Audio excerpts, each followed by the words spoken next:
الذين وكلتهم بحفظ ما يكون مني وجعلتهم شهودا علي مع جبارهم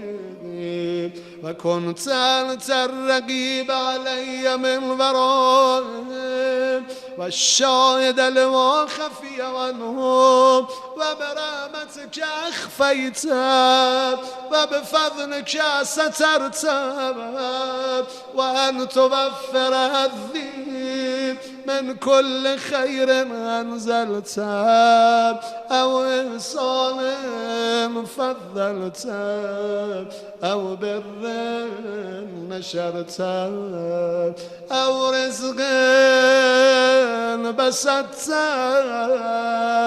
أو ذنب تغفر أو خطأ تصدر يا ربي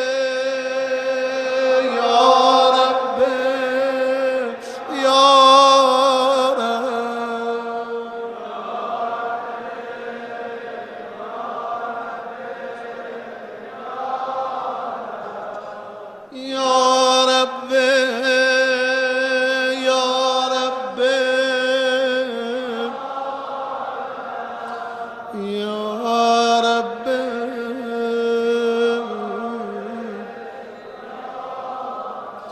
يا إلهي وسيدي ومولاي ومالك رقيب يا من بيده ناصيتي يا غليما بذري ومسكنتي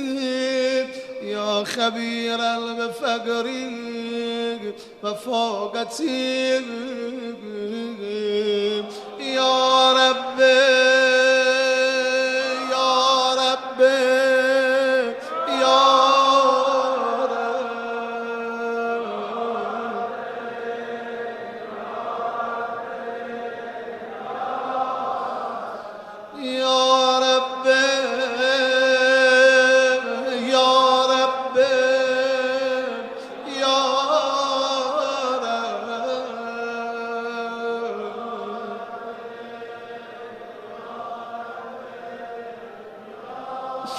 أسألك بحقك وقدسك وعظم صفاتك وأسمائك أن تجعل أوقاتي من الليل والنهار بذكرك مأمورا وأعمالي عندك مقبولا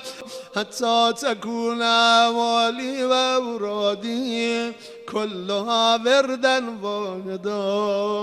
وحالي في خدمتك سرمدا.